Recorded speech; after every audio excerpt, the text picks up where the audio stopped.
Os nossos estudos da tarde de hoje, nós queremos dizer aos nossos irmãos, principalmente aqueles que estão nos acompanhando de outras cidades, dando notícias da nossa distribuição de Natal, que ocorreu no Lar Espírita Pedro e Paulo, no último domingo, no dia 8 de dezembro.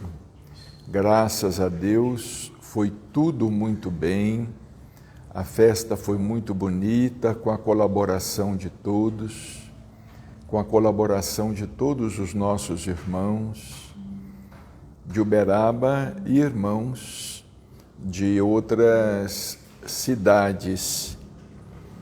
Hoje nós estamos em nossa última reunião de estudos do ano de 2024.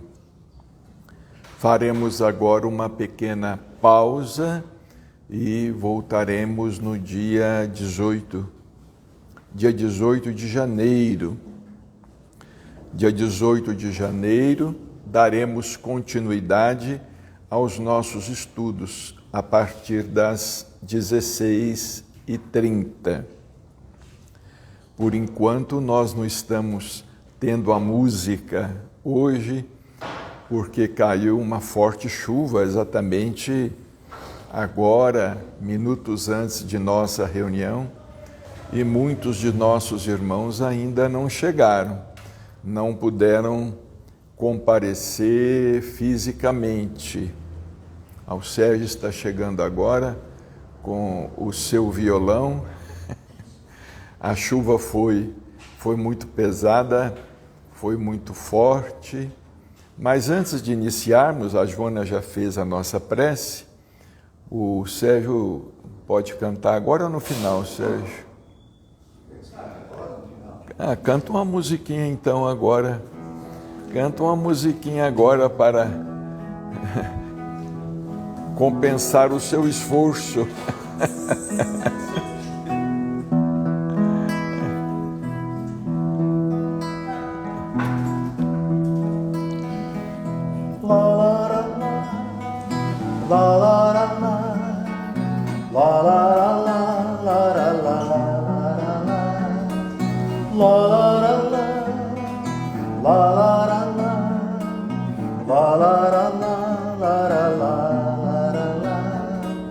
Tudo é perfeito nas coisas de Deus, obedecendo uma força maior. Toda mudança é uma lei natural, e o amanhã será sempre melhor. Eu vejo em tudo a presença do Pai, nas verdes matas, na fonte a correr, no colorido de um girassol, a voz do vento no céu, a semente ao nascer, o canto de um bem-te-vi, os seres no fundo do mar, a chuva molhando o jardim. Vejo Deus fazendo a criança sorrir, o brilho do sol, o calor, o grande universo, enfim, lá, lá, lá, lá, lá, lá, lá, lá, lá,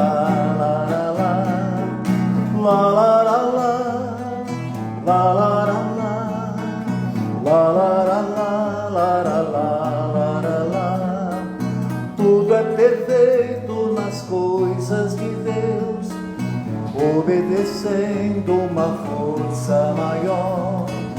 Toda mudança é uma lei natural, e o amanhã será sempre melhor. Eu vejo em tudo a presença do Pai, nas verdes matas, na fonte a correr, no colorido de um girassol, a voz do vento no céu, na semente ao nascer, no canto de um bem-te-vi, os seres no fundo do mar, na chuva molhando o jardim, vejo Deus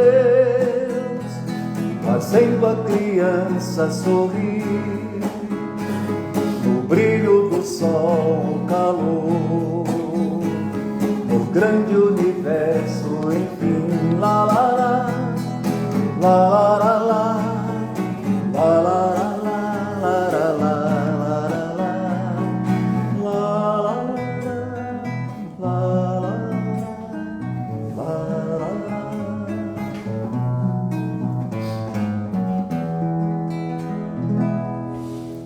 Muito bem, Sérgio. A letra é muito bonita. É muito bonita a letra, a melodia, né? Muito bonita. Bem, nós vamos dar sequência aos nossos estudos.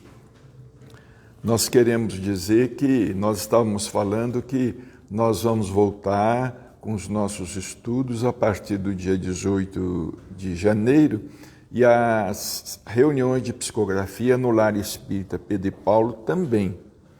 Agora fazemos uma pequena pausa, porque muitos viajam por conta das férias e tudo. No dia 18 de janeiro nós estaremos também voltando com as reuniões de psicografia no Lar Espírita Pedro e Paulo. Bem, nós estudamos nas semanas anteriores a escala espírita e percebemos aqui com Kardec que essa classificação ela não tem nada de definitiva, ela não é limitada, e que muitas vezes a transição de uma ordem para outra ordem ou de uma classe para outra classe, ela é insensível. Em seguida, Kardec fez diversas perguntas aos espíritos sobre a progressão, sobre a evolução dos espíritos. A progressão dos espíritos, ou seja, como é que ocorre o nosso progresso? Como é que acontece a nossa evolução espiritual? Porque quando nós nos referirmos aos espíritos, nós temos que pensar em nós. Nós não temos que pensar, vamos dizer, em seres diferentes. Somos nós. Quando nós falamos em progressão dos espíritos, nós estamos nos referindo à progressão dos encarnados, dos espíritos encarnados. Como progridem os encarnados e como progridem os desencarnados. Como acontece a evolução. Como é que nós conseguimos evoluir? E na pergunta 114, Kardec pergunta: os espíritos são bons ou maus por natureza? Ou são eles mesmos que procuram melhorar-se? São perguntas interessantíssimas e de ordem muito transcendente, que devemos procurar compreender. Os espíritos mesmos se melhoram. Ou seja, nós é que somos responsáveis pelo nosso aperfeiçoamento. Estamos dentro da vida. Fomos criados por Deus, dotados de livre-arbítrio, de livre escolha, e estamos dentro da vida para evoluir, para crescer. melhorando-se, passam de uma ordem inferior para uma superior. E vejamos, essa questão da melhora, essa questão do progresso é de natureza íntima. Temos que melhorar a nós mesmos. É aquela questão que às vezes as pessoas nos procuram e perguntam: o que devo fazer para desenvolver a mediunidade? O que significa desenvolver a mediunidade? Desenvolver as nossas faculdades. Desenvolver as nossas faculdades psíquicas. Faculdades psíquicas de que somos todos dotados. O que fazer para desenvolver a mediunidade? Como se houvesse um caminho, como se houvesse, vamos dizer assim, o caminho das pedras, não é? Como se um médium pudesse ensinar a outro médium como desenvolver as suas faculdades mediúnicas. Os espíritos nos dizem. Dr. Odilon, ele fala muito a respeito do assunto.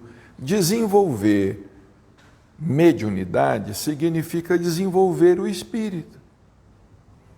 Porque com o nosso desenvolvimento espiritual, o nosso progresso espiritual, essas faculdades psíquicas vão sendo apuradas. É a questão da sensibilidade. Tem um livro do Dr. Odilon que nós consideramos muito interessante, um dos últimos dele, Mediunidade, Transmissão e Recepção. Como acontece essa questão da transmissão e da recepção? O espírito evoluindo, ele cresce em sensibilidade. Ele crescendo em sensibilidade, as suas percepções se ampliando, ele naturalmente entra em sintonia. Ele entra em sintonia com a vida, em sintonia com a criação, em sintonia com os espíritos, encarnados e desencarnados. Porque nós entendemos o médium como sendo, literalmente, intérprete, o intermediário dos desencarnados. Mas o médium, vamos dizer, mais aperfeiçoado, com as suas faculdades mais desenvolvidas, ele também consegue perceber melhor os encarnados, como, por exemplo, acontecia com Chico. Chico, ele captava o pensamento dos desencarnados, mas muitas vezes ele captava o pensamento dos encarnados, dos que estavam ali. Quando ele estabelecia uma certa sintonia, ele captava o pensamento dos encarnados. Às vezes, ele declinava o nome de uma pessoa, falava o nome de uma pessoa, ele falava o apelido daquela pessoa, ele se referia à família, ele tinha uma percepção ampliada. Essa percepção não era apenas em relação aos desencarnados, porque a percepção é em relação ao espírito, esteja ele encarnado ou desencarnado. É em relação ao espírito e não especificamente aos desencarnados. Agora, como Deus faz tudo de uma maneira sábia, não é? Tudo de uma maneira muito sábia, nós às vezes logramos perceber com maior facilidade o pensamento dos desencarnados. Porque se nós percebêssemos os pensamentos dos encarnados, seria uma confusão muito grande. Apenas o espírito equilibrado, com discernimento, o espírito elevado, ele tem essa possibilidade. Ele possui essa capacidade. Nós percebemos, nós médiuns, conseguimos perceber imperfeitamente, ainda imperfeitamente, o pensamento dos desencarnados. Então, os espíritos mesmos se melhoram. E se melhoram como? Através do esforço, do trabalho, da disciplina, da educação, do estudo, do interesse, da meditação, da leitura. O espírito vai assimilando novas ideias, despertando dentro de si as suas faculdades, as suas possibilidades, porque nós trazemos tudo dentro de nós mesmos. Acontece que trazemos dentro de nós em estado latente. Em estado latente. E nós precisamos de desenvolver o que trazemos dentro de nós. Em seguida, Kardec perguntou: uns espíritos foram criados bons e outros maus? Deus criou todos os espíritos, simples e ignorantes, ou seja, sem conhecimento. Fomos criados iguais. Deus não poderia ter favorecido? Deus não poderia ter favorecido ou privilegiado? Isto não existe. Não existe privilégio dentro da criação divina. Deu a cada um deles uma missão, com o fim de os esclarecer e progressivamente conduzir à perfeição. É muito interessante porque cada um desenvolve determinada aptidão.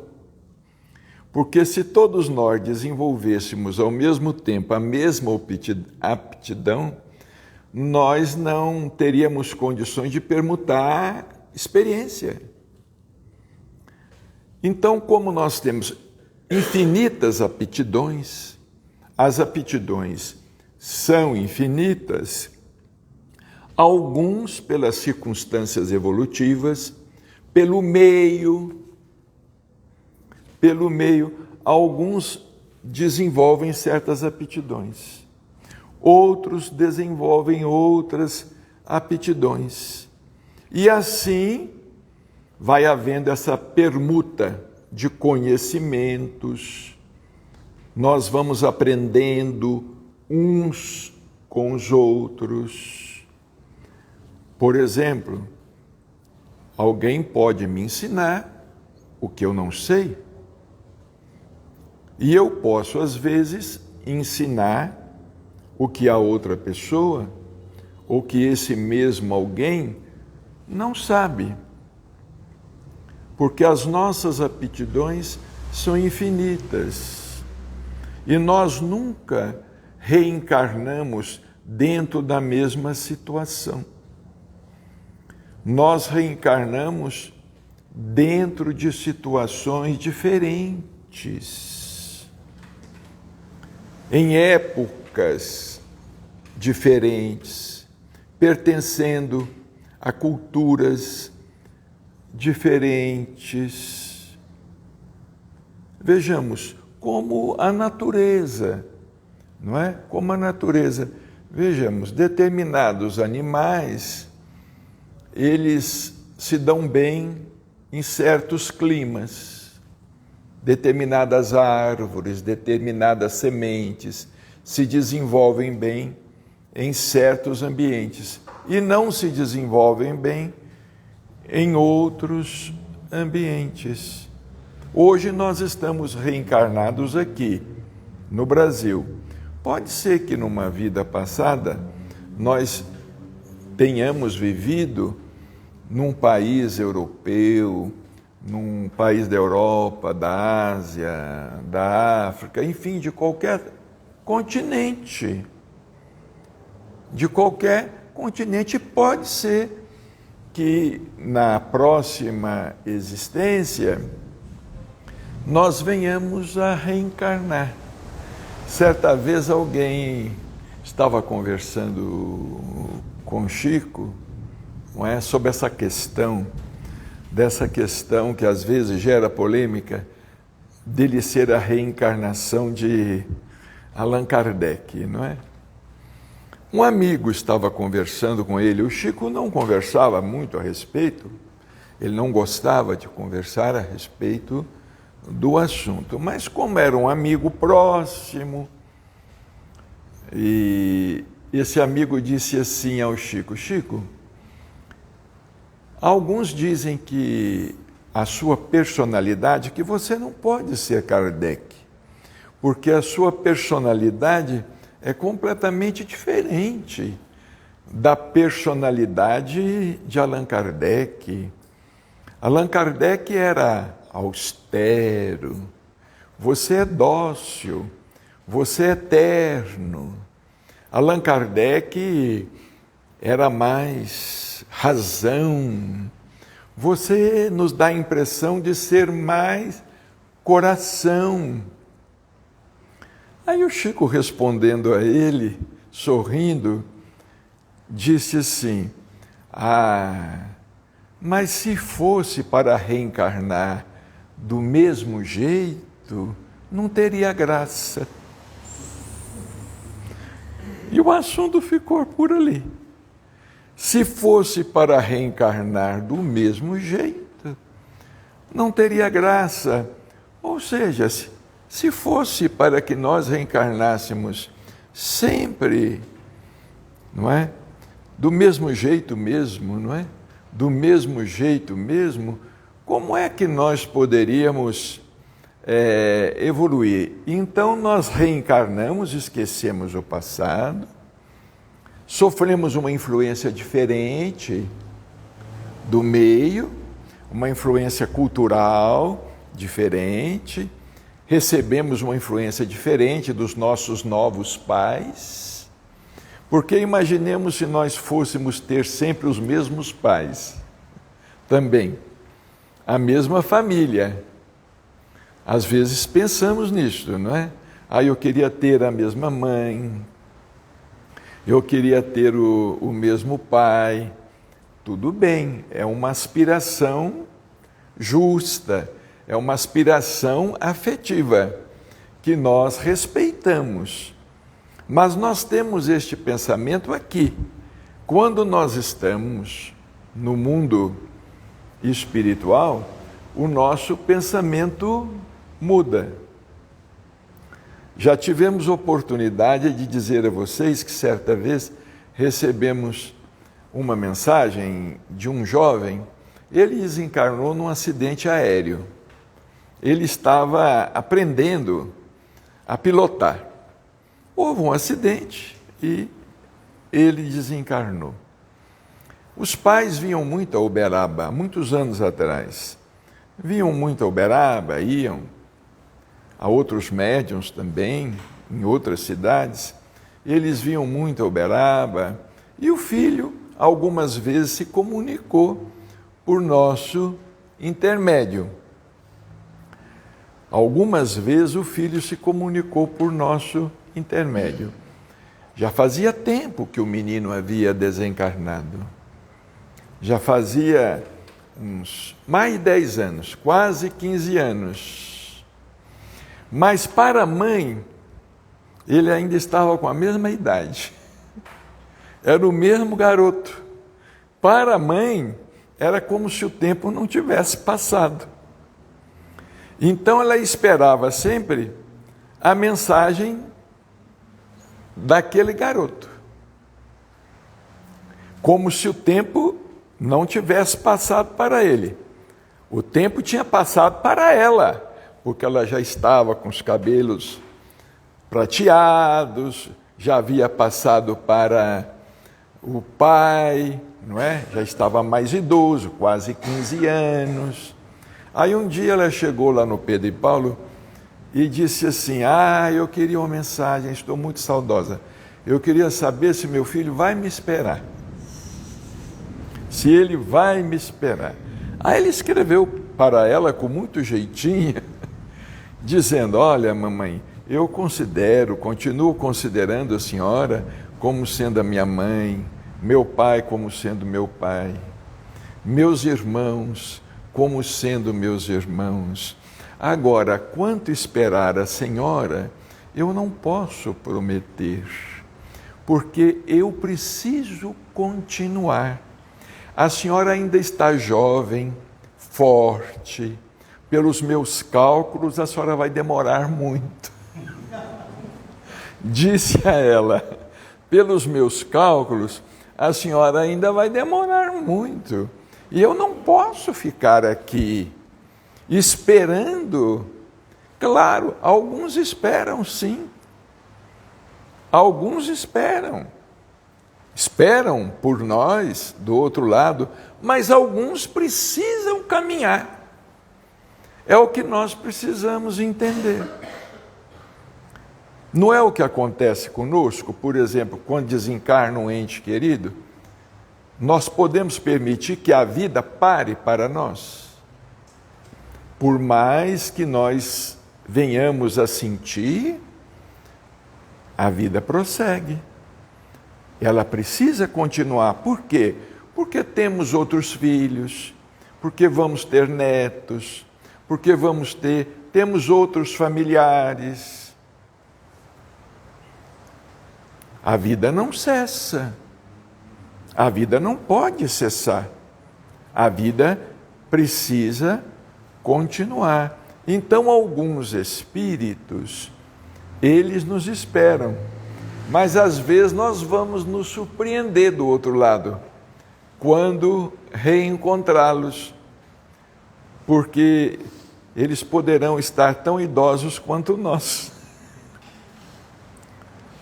Às vezes desencarnaram adolescentes, desencarnaram jovens, mas o tempo passa também. O tempo também corre no mundo espiritual. O tempo não para. Nós precisamos ter essa concepção. É por esse motivo que nós, às vezes, nos iludimos muito com a vida além da morte, não é? Nós achamos que vamos chegar lá. Por exemplo, muitos espíritos que se comunicam por nosso intermédio, lá no Pedro e Paulo, eles dizem assim: olha, eu já pude ver a sua mãe, mas eu ainda não estive com o seu pai. E nós temos uma lição muito primorosa neste sentido no livro Nosso Lar. Quando André Luiz chegou à cidade de Nosso Lar, ele não encontrou lá nenhum familiar. Aqueles que já leram Nosso Lar com atenção, e já leram o livro de Dr. Inácio Ferreira, Estudando Nosso Lar e Você, Dr. Inácio fazendo essas observações. Porque quando André Luiz chegou à cidade de Nosso Lar, a mãe dele estava numa dimensão superior. O pai dele estava retido numa dimensão penumbrosa do umbral, por compromissos kármicos, por compromissos assumidos. Ele não encontrou nenhum de seus familiares. Aí vem a questão: quem é minha mãe? Olha aí o que disse Jesus: quem é minha mãe? Quem são meus irmãos? Olha que lição primorosa de André Luiz. Quem é minha mãe? Quem são meus irmãos? Ele foi encontrar em nosso lar uma outra família. Uma família espiritual, Dona Laura, Lísias, Narcisa, Clarencio, todos são nossos familiares. Somos todos irmãos, uns dos outros, não é? Somos todos irmãos uns dos outros. É o que acontece também, não apenas na desencarnação, acontece também na reencarnação. Quer dizer então que eu vou reencarnar à distância da minha família? Isso é egoísmo. Minha família é egoísmo. Eu vou reencarnar à distância de minha família consanguínea. É claro que para o espírito reencarnar no mesmo ambiente às vezes é mais fácil. O acolhimento é mais fácil. Mas, por exemplo, às vezes, esses dias que eu digo, algum tempo atrás, um espírito escreveu lá que ele iria reencarnar, voltar à Terra, mas ele voltaria à Terra integrando uma outra família, porque dentro da família dele, consanguínea, não havia ninguém preparado que pudesse ficar grávida. Não havia, não é? Uma família pequena, não havia, ele não encontrava ali um útero, vamos dizer assim. Nós temos que pensar nisso. Às vezes nós queremos reencarnar na mesma família, mas nós não encontramos, às vezes, um útero, né? Ou, às vezes, vejamos, um espírito, um neto, um sobrinho, um filho, ele volta na mesma família, mas ele vai ser filho da nora. Ele vai ser filho da nora, vai ser nosso neto, foi nosso filho, mas agora vai ser filho da nora. Não é interessante? Como é que isto vai ser filho? É por isso que às vezes ocorre muito ciúme entre a avó e a nora, né? Às vezes a avó diz assim, esse neto, na verdade ela queria dizer, esse filho é meu. Mas não é. Foi. E claro, continuará sendo, porque os laços não se desfazem. Não é? Os verdadeiros laços não são os da consanguinidade. Os verdadeiros laços são os espirituais. Não é? Eu, por exemplo, quando voltar à Terra, eu adoraria se minha mãe fosse a mesma mãe. Mas pode ser que ela já tenha reencarnado. Pode ser que ela já esteja uma jovem por aí, não é? E que vai se ligar a um outro companheiro, a uma outra família. E depois vamos nos encontrar e vamos ser amigos. Vamos ser vizinhos. Porque a gente fala que isso ocorre até somente no campo da antipatia. Não é? Quando a gente fala assim, nossa, esse vizinho, isso deve ter sido inimigo, isso veio de encomenda, esse vizinho, essa coisa, mudou para cá, do meu lado, e não sei o quê. A gente fala muito isso no campo da antipatia, né? Deve ser adversário. Mas nós temos que lembrar que isso também ocorre no campo da simpatia, não é? Porque nós, às vezes, temos vizinhos e temos amigos e conhecidos que são verdadeiros irmãos.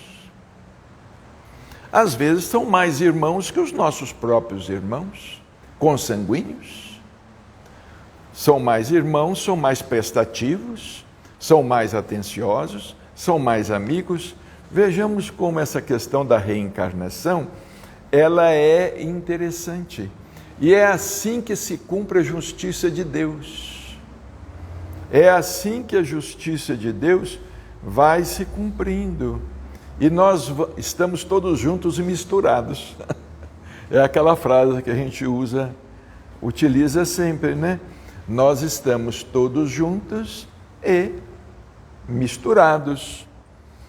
Então, uns espíritos foram criados bons e outros maus. Deus criou todos os espíritos simples e ignorantes, ou seja, sem conhecimento. Deu a cada um deles uma missão com o fim de os esclarecer e progressivamente conduzir à perfeição, pelo conhecimento da verdade para os aproximar dele. É por esse motivo que nós recebemos na Terra alguns espíritos que realmente vêm nos orientar, vêm nos mais diversos setores, nos mais diversos campos, e fazem a humanidade avançar. Fazem a humanidade avançar. Por exemplo, no campo da arte, no campo da literatura, no campo da ciência, no campo da tecnologia, no campo da fé, não é? Podemos citar novamente Chico Xavier. Como Chico Xavier, a presença dele teve um significado e tem até hoje um significado extraordinário para todos nós. Ele nos impulsionou, não é? Deu exemplos, nos impulsionou não apenas com os livros, mas também com a sua própria vida. Veio nos impulsionar. E assim em todos os ramos, não é? Em todos os setores da vida, não é? Eu estou sorrindo aqui porque eu estou lembrando que o doutor Inácio falou uma vez conosco, né? Ele disse assim: chega de santos na igreja. A igreja já tem muitos santos. Nós agora estamos precisando de santos na política.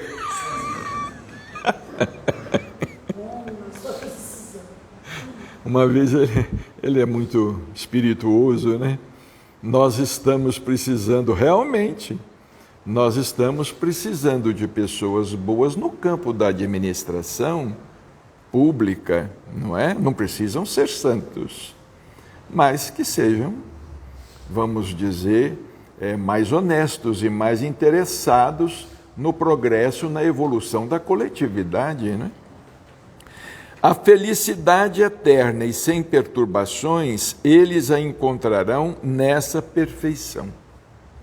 Felicidade eterna sem perturbação, apenas quando o espírito alcança a perfeição.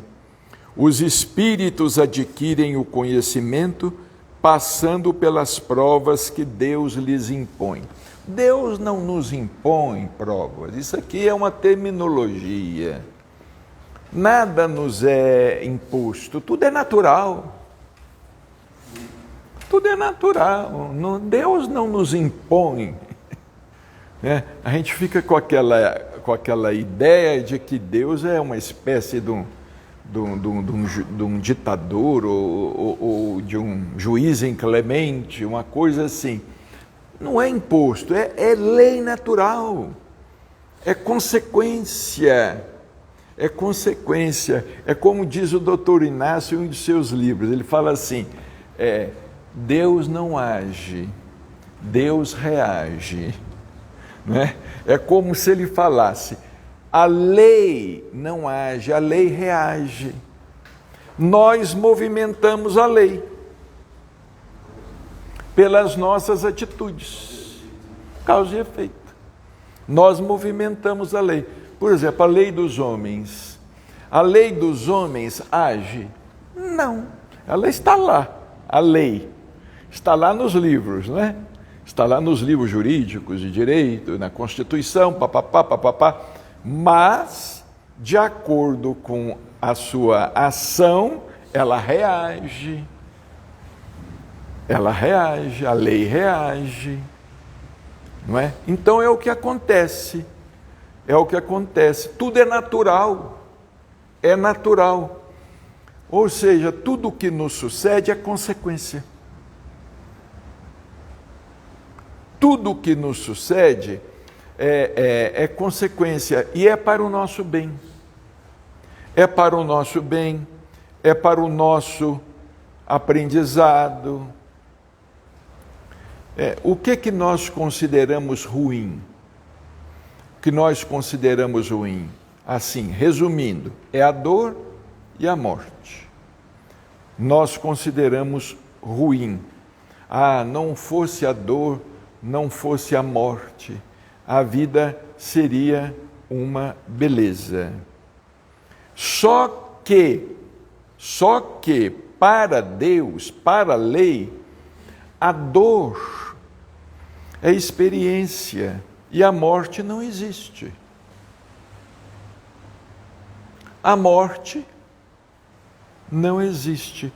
Tem uma frase que nós tivemos oportunidade de ler num dos livros do professor Pietro Ubaldi. Pietro Ubaldi, ele foi um místico italiano, autor de vários livros, ele era médium, ele recebeu a Grande Síntese. É um livro muito bonito. Emmanuel fala que é o evangelho da ciência. Pietro Ubaldi não era espírita, ele era espiritualista. Mas tem uma frase dele muito interessante, diz assim: a dor faz a evolução, mas a evolução anula progressivamente a dor. A dor faz a evolução, mas a evolução anula progressivamente a dor. A dor é um estímulo, é um incentivo. Por exemplo, a criança. Por que a criança, quando nasce, chora?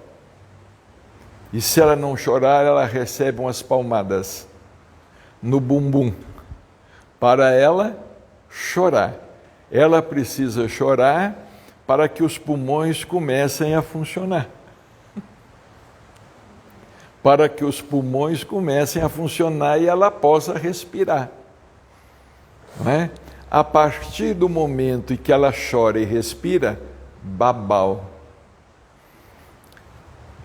Ela vai chorar a vida toda.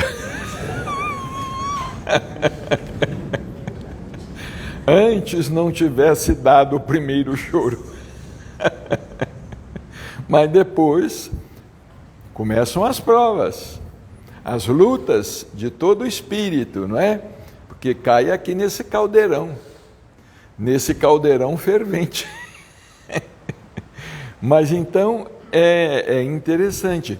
A criança, por exemplo, para se disciplinar, para se colocar de pé, quantas vezes ela cai, para ela adquirir equilíbrio e começar a andar, e caminhar, e correr, quantas vezes ela rala os joelhos, quantas vezes ela às vezes bate a cabecinha, ou quebra um dentinho, ou desloca um dentinho e vai, não é? Por aí afora. Então, a dor é um estímulo. A dor é sempre um estímulo, não é? Os espíritos adquirem o conhecimento passando pelas provas que Deus lhes impõe. Não são impostas, é lei natural. Uns aceitam essas provas com submissão, alguns rejeitam, revoltam, e chegam mais prontamente, olha aqui, e chegam mais prontamente ao seu destino. Os que aceitam, os que são resignados, os que assimilam, os que aprendem, os que apreendem, outros não conseguem sofrê-la sem murmuração. E assim permanecem por sua culpa, distanciados da perfeição e da felicidade prometida. Por exemplo, alguns cometem erros, são condenados e são presos. Quando cumprem a sua sentença, às vezes vão continuar cometendo os mesmos erros. Nós não temos aí essa história da saidinha, não é? Da saidinha, que alguns voltam, outros não voltam. Alguns aproveitam a saidinha para cometer novos crimes, novos assaltos. Nós também somos assim. Às vezes Deus nos concede saidinhas de nossas provas, não é? Mas se nós não nos mostramos aptos à altura, se nós continuamos errando, aí a nossa situação pode se agravar. A nossa situação pode se agravar. É a mesma coisa, não é? E assim permanecem por sua culpa, distanciados da perfeição e da felicidade prometida, não é? Então, realmente, tudo é consequência. É o que nós temos que pensar. Tudo é consequência. Não é? Uma vez nós recebemos uma mensagem, não me recordo mais quanto tempo tem, não me recordo, e também, eu não sei se foi uma mensagem de irmão José, não é? Porque irmão José faz uma observação nesta mensagem muito interessante. Porque nós, às vezes, atribuímos tudo o que nos acontece a um karma. Aconteceu isso porque fez isto.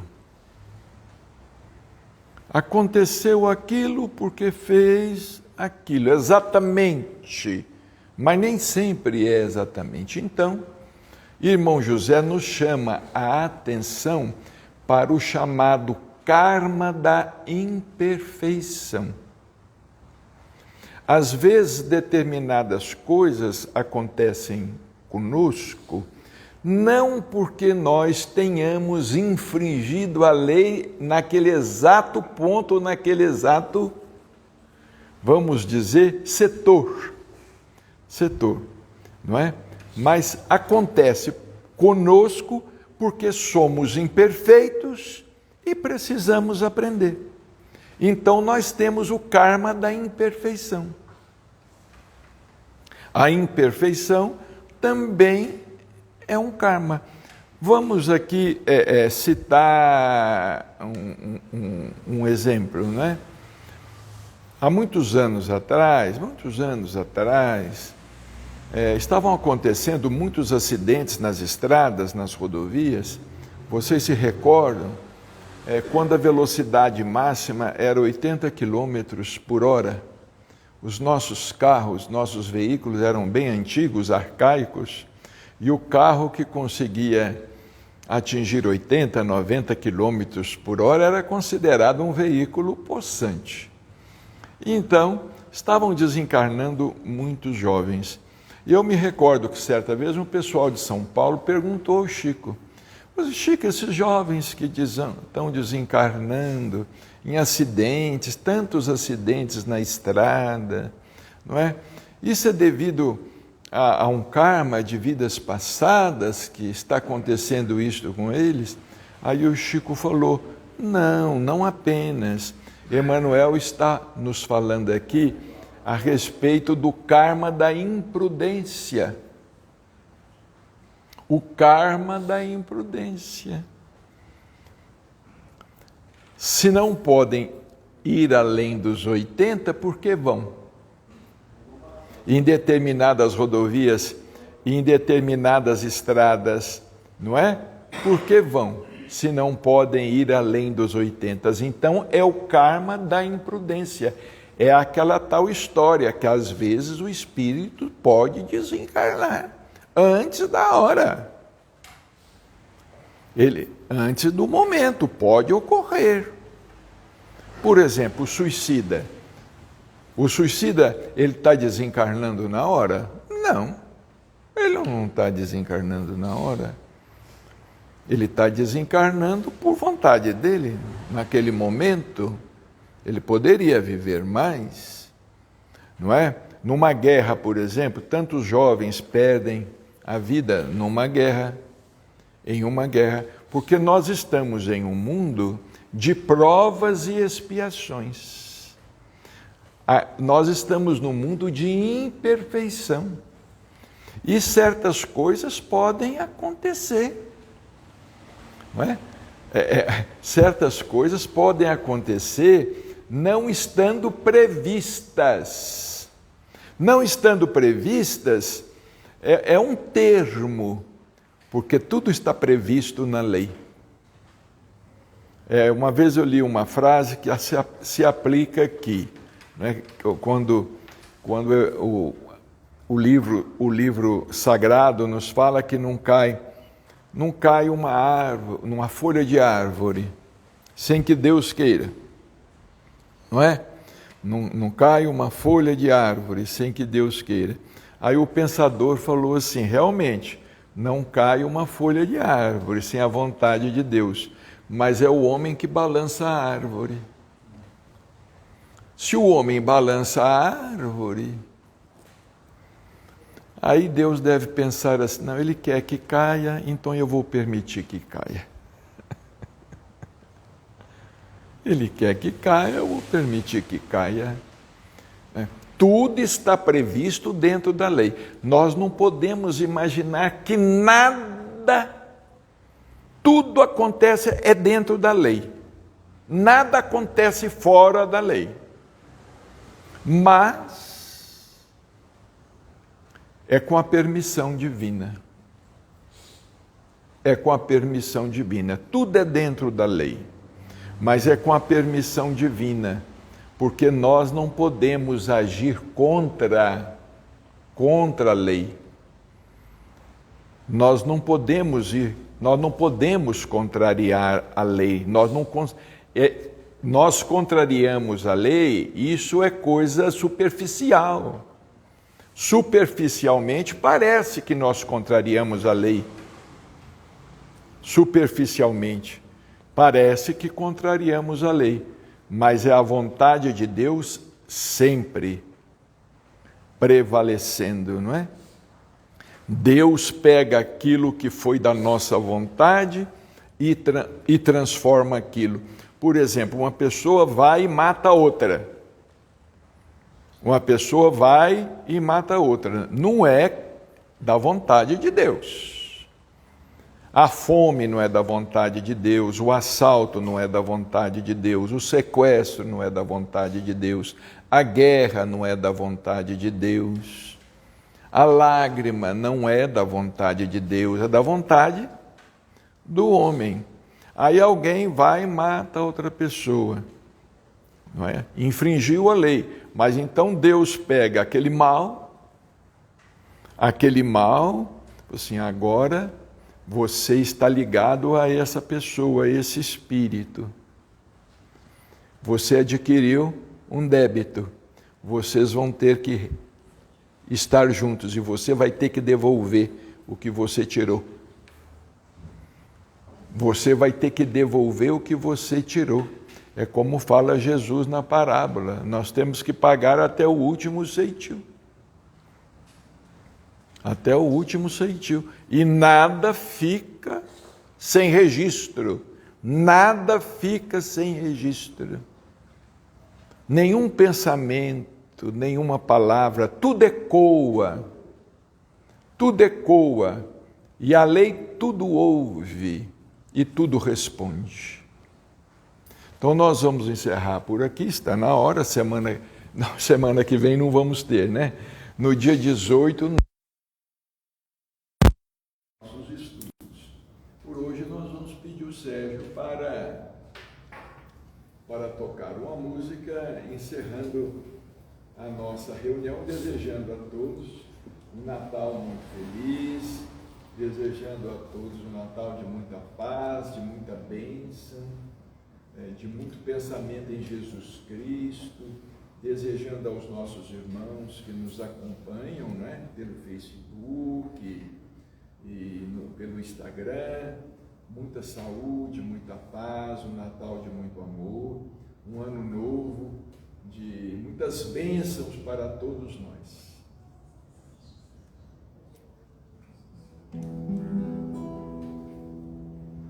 Naquele livro do nosso querido Jorge, lá de São José dos Campos, né? Ele conta ali como que as músicas acontecem. Eu contei sobre o Cisco de Deus. O Bacelli escreveu, me presenteou e nós colocamos a melodia. Mas hoje me lembrei de uma canção quando eu viajava, entende? Eu trabalhei de vendedor desde criança. Eu viajava com um caminhão.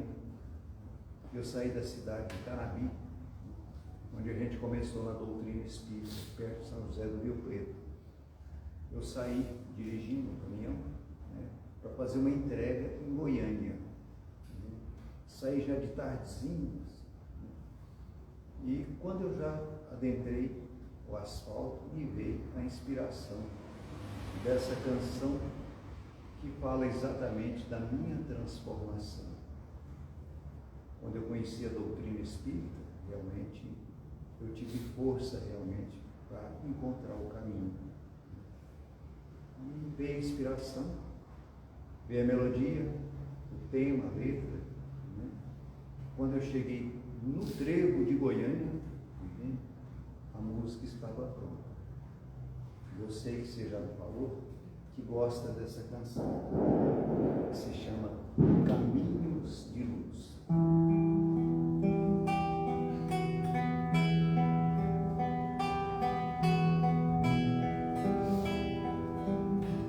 Hoje compreendo que não posso reclamar. Sempre encontro alguém que não conhece a luz do sol. Quanta gente na calçada se arrastando a mendigar. Vejo irmãos sem um teto pra morar. Às vezes quase choro, mas procuro compreender. Se há tantos que não ouvem o barulho de um trovão, quantos vivem no silêncio, outros morrem ao nascer. Entre todos sou mais um, procurando um bom lugar, pois sem luta não há glória, sem amor não vencerá. Eu te agradeço, meu Jesus, por este corpo que eu ganhei. Eu te agradeço pelo dia que você me concedeu. Muito obrigado pelas mãos que eu tenho e posso trabalhar. O meu caminho, só o amor quero levar. Eu te agradeço, meu Jesus, pelo exemplo que deixou. Eu te agradeço pelo irmão que eu tenho e posso ajudar. Muito obrigado pelo tempo que você me confiou. A flor do bem eu quero um dia te entregar.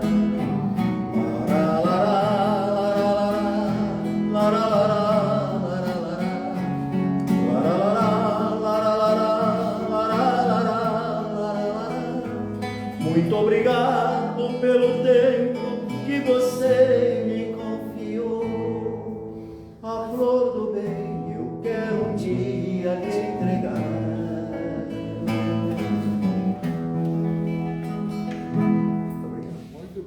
Pai.